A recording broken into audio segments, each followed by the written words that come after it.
Michael Jefferson. I live in San Jose, California. I keep the boat in Alameda, and I'm 64 years old. This will be my 5th single-handed transpac. I did it in 92, 96, 2000, and 2012. All right. The first 3 were aboard a Yamaha 33 Foxfire, and the last one in 2012 was aboard this boat, which is a Garcia Frers 47. It's called Mouton Noir. It's an aluminum boat built in France in about 1991.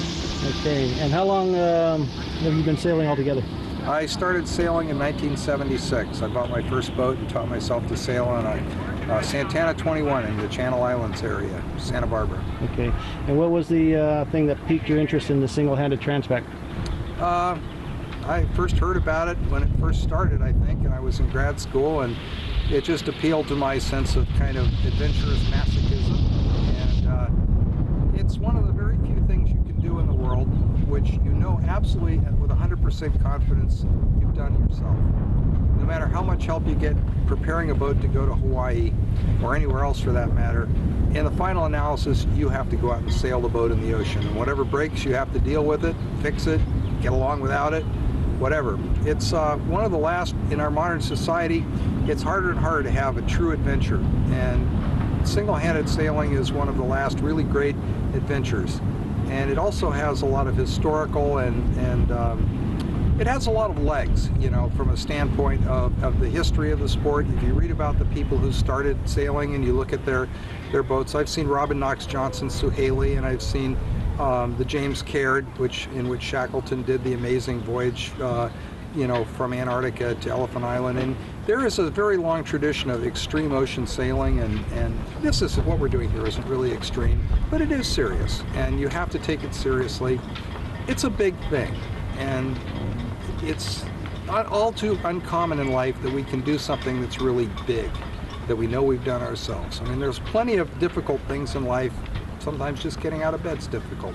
But doing a transpac requires years of preparation of the boat, of yourself, of your skills. You have to, theoretically, you need to practice a lot and go out and do things. Most people that get to the starting line haven't been sailing for a while because they're prepping their boat.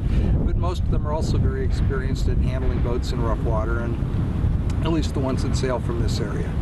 And it's also a great fraternity, if you will. There's some women that do it, and we wish we had more, but it's there is a camaraderie and an understanding that people who have done these kind of things have about each other, which sort of transcends where you come from, what you believe, whether you're a Republican or a Democrat or anything else. In the final analysis, you've sailed in the ocean by yourself, and that's a unique bond that it transcends almost everything else that you can imagine. It's probably a little like being in combat in the military or something where you trust other people. When you're single-handed in a race like this, you come to trust the other people. Even though they have nothing to do with you, per se, there is a bond there that you just can't break. It's very deep and it's very wonderful. Great, great.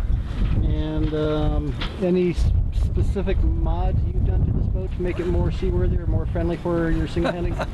Years and years and years and years of hard work, yes. Well, we've all modified our boats considerably. My original boat, Foxfire, it's an incredibly overbuilt Yamaha 21, and as history has shown, it wasn't overbuilt for no good reason. It's been massed in the water in 70 knot plus, big gales, Gulf of Alaska storms, all kinds of stuff, and it never failed.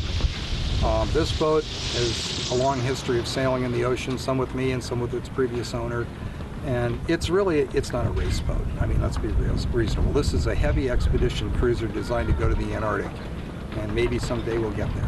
But I don't do the race to win pickle dishes. I like to sail hard in the ocean. I like to sail with people that I admire and respect and I learn from. And if I can so-called beat them, well, that's great. But the fact is it doesn't really matter. At the end of it all, we go sit under the tree, the world-famous tree in Honolulu. We drink beer and just smile a lot. Okay. That pretty much answers the next question, which was goals for the race. My biggest goal for the race is to get there in one piece and sail the boat well. Okay, and what are you going to do after the race? Sail back. Very good. Well, I appreciate the time, and good luck. Oh, thank you. I'm sure you'll meet lots of other interesting people. Do make time. Have you met the general yet?